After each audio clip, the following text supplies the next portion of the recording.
ఈరోజు ఇప్పటి వరకు మనకి భారతదేశంలో నీట్ యూజీ సంబంధించి జరుగుతున్న ఏదైతే ఆందోళనలు ఉన్నాయో ఇవన్నీ కూడా ఈ ఆందోళనలు అన్నీ కూడా విదేశీ ఫండింగ్తో నడుస్తున్న ఆందోళనలే. అసలు అడ్రస్ లేని ఒక పార్టీని ముందు పెట్టుకొని కాక్రోచ్ జనతా పార్టీ అనే దాన్ని ముందు పెట్టుకొని నిజంగానే ఈ సమాజానికి మన ఇంట్లో కూడా మనం కాక్రోచెస్ అనేవి ఎలా చూస్తామో ప్రాణానికి ఆరోగ్యానికి హానికరంగా చూస్తాము. అటువంటి హానికరమైన దాన్నే వాళ్ళు టైటిల్గా పెట్టుకుని ఒక ఫేక్ ఉద్యమాన్ని నడుపుతున్న సందర్భంలో ఆ ఉద్యమం ఈరోజు నీట్ విద్యార్థులు చేస్తున్న ఉద్యమం కాదు.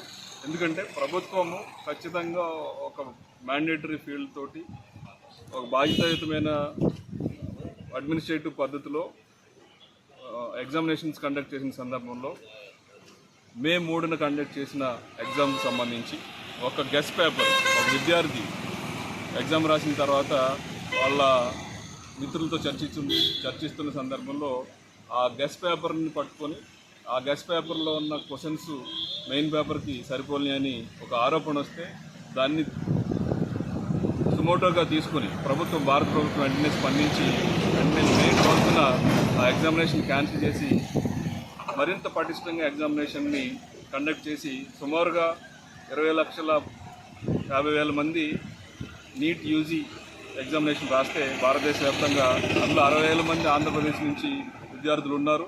విద్యార్థులందరూ ఇమీడియట్గా వాళ్ళ యొక్క ఎటువంటి అన్యాయం జరగకుండా ఇబ్బంది జరగకుండా తక్కువ సమయంలోనే మరలా తిరిగి ఎగ్జామినేషన్ వెంటనే కండక్ట్ చేయడం జరిగింది. జూన్ 21న జూలై 16న వెంటనే రిజల్ట్ ఇవ్వడం జరిగింది.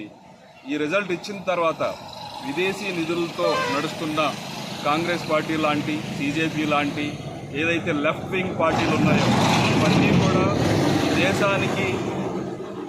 విభజనకి ఈ దేశానికి అన్యాయం జరిగే కార్యక్రమాలు ఏవైతున్నాయో ఈ దేశానికి నష్టం జరిగే కార్యక్రమాలు ఏవైతున్నాయో ఈ దేశం యొక్క ఔన్నత్యాన్ని బదనాం చేయడానికి ఏవైతే కార్యక్రమాలు ఉన్నాయో ఇవన్నీ విదేశీ నిధులకు ఆశపడి ఎవరైతే సూడో సెక్యులరిజం పేరుతోటి కుహానా మేధావులు ఎవరైతే ఉన్నారో ఎవరైతే లెఫ్ట్ వింగ్ మేధావులు ఎవరైతే ఉన్నారో ఇవాళ ఆయా రాష్ట్రాల్లో వాళ్ళు చేస్తున్న అరాచకాలు కేజ్రీవాల్ లాంటి వ్యక్తులు ప్రకాష్ రాజ్ లాంటి వ్యక్తులు రాహుల్ గాంధీ గారికి యాక్చువల్గా ఆయనకి ఈ దేశ పౌరుడే కాదు, ఇక్కడ ఒక పేరు ఉంటుంది, ఇటలీలో ఒక పేరు ఉంటుంది. ఈ దేశ పౌరుడు కాని వ్యక్తి రాహుల్ విన్సీ అనే పేరుతో ఉన్న వ్యక్తి, ఈ దేశ జీన్స్ లేని వ్యక్తి, ఈ దేశం యొక్క ఆత్మకు సంబంధించి ఈ దేశం యొక్క ఔన్నత్యానికి సంబంధించి ఎటువంటి గౌరవం లేని వ్యక్తి, ఈ దేశ ధర్మానికి సంబంధించి ఎటువంటి గౌరవం లేని వ్యక్తి, ఈ దేశ రాజ్యాంగాన్ని గౌరవించిన వ్యక్తి, పార్లమెంటు విధి విధానాలు తెలియని వ్యక్తి, ఏదైతే నిరసన తెలియజేయాలో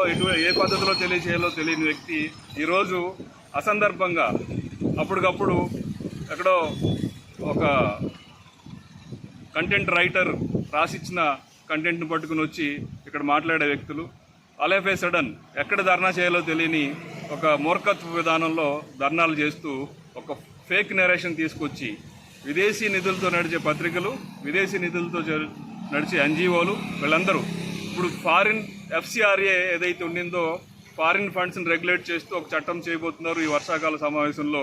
దాన్ని అడ్డుకోవడానికి తప్ప నీట్ విద్యార్థుల పట్ల ఎటువంటి బాధ్యత ఈ కన్సర్న్ ఇప్పుడు చేసే ఎవరికి కూడా లేదు. ఈరోజు ఎవరైతే ధర్నా విద్యార్థుల పేరుతో చేస్తున్నారో వాళ్ళు ఇచ్చే నినాదాలు చూస్తే మనకు అర్థమవుతుంది. ఒకడు అంటాడు ఈ దేశ ప్రధానిని చంపేస్తానంటాడు, ఇంకొకడు అంటాడు ఈ దేశ పార్లమెంట్ని కూల్చేస్తానంటాడు, ఇంకొకడు అంటాడు ప్రధానమంత్రిని గౌరవప్రదంగా మాట్లాడాల్సిన చోట ఎవడో కూడా అక్కడ నీట్ విద్యార్థులు లేని సందర్భంలో అయితే అండర్ ఏజ్ 12వ తరగతి లోపు చదివిన వాళ్ళు 10వ తరగతి విద్యార్థులు లాంటి వయసు గ్రూప్లో ఉన్నవాళ్ళు అలాగే గ్యాంగ్స్టర్లు మరీ ముఖ్యంగా అనేక సంవత్సరాల పాటు శిక్షలు అనుభవించిన వ్యక్తులను తీసుకొచ్చారు. వాళ్ళతో ఉద్యమాలు చేస్తున్నారు. నీట్కి సంబంధించి భారతీయ జనతా పార్టీ ప్రభుత్వం కానీ ఈ దేశ ప్రధాని కానీ ధర్మేంద్ర ప్రధాని కానీ వీళ్ళందరూ భారతదేశం యొక్క విద్యా వ్యవస్థను సమూలంగా మార్పులు చేసి ఏదైతే భారతదేశం యొక్క అత్యున్నతమైన వీరుల యొక్క కథల్ని వీరుల యొక్క విధి విధానాలని పాఠ్యాంశాల్లో చేర్చి ఈ దేశం యొక్క ఆత్మగౌరవాన్ని నిలబెట్టే పని చేస్తున్నారనే ఒక దుగ్ధతోటి భారతదేశం ప్రపంచ దేశాల్లో అత్యంత వేగంగా అభివృద్ధి చెందుతున్న దాన్ని చూసి దీన్ని అడ్డుకోవడం కోసం, ఏవైతే ఎఫ్సిఆర్ఏ చట్టాన్ని అడ్డుకోవడం కోసం నీటిని అడ్డు పెట్టుకున్నారు తప్ప నిజంగా ఉద్యమం చేసే వాళ్ళు అయితే పేపర్ లీక్ అయిన సందర్భంలో చేయాలి, వెంటనే ఎగ్జామ్ పెట్టమని చేయాలి, వెంటనే భారత ప్రభుత్వం చర్య తీసుకుని ఆ బాధ్యులైన వాళ్ళని అందరినీ వెంటనే కఠినమైన చర్యలు తీసుకోవడం జరిగింది. మరొకసారి ఆ విధంగా జరగకుండా ఏ విధమైన విధి విధానాలు ఫాలో చేయాలో అవన్నీ ఫాలో చేసింది. కేవలం భారతీయ జనతా పార్టీ మీద, భారతదేశం యొక్క ఐకమత్యాన్ని చెడగొట్టే విధంగా, అన్రెస్ట్ని క్రియేట్ చేసే విధంగా, పక్కనే బంగ్లాదేశ్లో ఏం చేసామో ఆ విధంగా, పక్కనే నేపాల్లో ఏ విధంగా చేసామో ఆ విధంగా చేసి ఇక్కడ భారతదేశంలో కూడా అధికార మార్పిడి చేయాలనే ఒక దుర్మార్గమైన కుట్ర తప్ప ఇక్కడ మాట్లాడే మొన్న ఇక్కడ కాంగ్రెస్ పోలవరం నియోజకవర్గ ఇన్ఛార్జి మాట్లాడుతూ, బండి విజయ్ మాట్లాడుతూ వాళ్ళ యొక్క అజ్ఞానాన్ని బయటపెడుతున్నారు. ఈ దేశం పట్ల వాళ్ళకి లేని మమకారాన్ని, ఫేక్ మమకారాన్ని చూపిస్తున్నారు. రాజీవ్ గాంధీకి మమకారం లేదు. 60 సంవత్సరాల పైగా పరిపాలించిన కాంగ్రెస్ ప్రభుత్వంలో నేల మీద, పాతాళంలో, ఆకాశంలో ఎక్కడ చూసినా అవినీతి జరిగింది, ఎక్కడ చూసినా కుంభకోణాలు జరిగినాయి. ఆ కుంభకోణాలు తట్టుకోలేకనే భారతదేశం యొక్క ప్రజలు భారతీయ జనతా పార్టీకి పూర్తి స్థాయిలో మద్దతు ప్రకటించడం జరిగింది. ఈ 12 సంవత్సరాల్లో చేసిన అభివృద్ధిని ప్రజలు గమనిస్తున్నారు. ఇలాంటి ఫేక్ ఉద్యమాలని భారతీయ ప్రజలు ఎప్పటికీ నమ్మరు, ఎప్పటికీ దాన్ని పట్టించుకునే పరిస్థితి లేదు. కాబట్టి ఇటువంటి ఫేక్ ఉద్యమాలని, ఫేక్ నాయకుల్ని, ఫేక్ మనుషుల్ని భారతీయ జనతా పార్టీ కార్యకర్తలు కానీ, భారతదేశ ప్రజలు కానీ ఎప్పటికీ నమ్మే పరిస్థితి లేదు. అలాగే ఎక్కడెక్కడి నుంచో తీసుకొచ్చి ఉద్యమాలు చేస్తున్న వాళ్ళకి సరైన సమాధానం చెప్పడానికి మా దగ్గర కూడా ఫోర్స్ ఉన్నప్పటికీ సహనాన్ని ప్రదర్శిస్తూ సందర్భోచితంగా భారతదేశం యొక్క అభివృద్ధికి, విద్యార్థుల యొక్క ఆకాంక్షలకి, విద్యారంగం యొక్క అభివృద్ధికి పనిచేసే పార్టీ భారతీయ జనతా పార్టీ అని తెలియజేస్తూ పిచ్చి పిచ్చి మాటలకి, పిచ్చి పిచ్చి చేష్టలకి స్పందించాల్సిన అవసరం ఈ భారత ప్రధానమంత్రికి లేదు, అమిత్ షా గారికి లేదు, ధర్మేంద్ర ప్రధాన్ గారికి లేదు. న్యాయం జరుగుతుంది, న్యాయం జరిగింది, వాళ్ళందరూ సంతోషంగా ఉన్నారు. ఆల్రెడీ కౌన్సిలింగ్ జరుగుతుంది. అందరు విద్యార్థులు వాళ్ళ కాలేజీలో జాయిన్ అవ్వడం కూడా జరిగింది.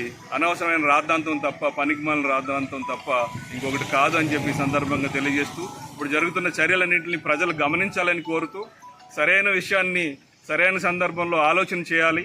ఇలాంటి దేశ విద్రోహ, సంఘ విద్రోహ శక్తులు ఏవైతే ఉన్నాయో, మతాన్మాద శక్తులు ఏవైతే ఉన్నాయో, ఈ దేశం పట్ల విషం కక్కుతున్న శక్తులు ఏవైతే ఉన్నాయో వాటిలన్నింటినీ అణగదొక్కాల్సిన అవసరము, గుణపాఠం చెప్పాల్సిన అవసరం ప్రజలందరి మీద ఉండింది, విద్యావంతులందరి మీద ఉండింది. ఈ దేశం పట్ల ప్రేమ ఉన్న ప్రతి వ్యక్తి అటువంటి దుర్మార్గపు చర్యల్ని ఖండిస్తూ కలిసికట్టుగా దీని మీద ఎక్కడైతే ఇవన్నీ ఉద్యమాలు జరుగుతున్నాయో వాటికి ఒక రిటార్ట్ ఉంటుంది. ఖచ్చితంగా వాళ్ళందరికీ శిక్షలు కూడా పడతాయి.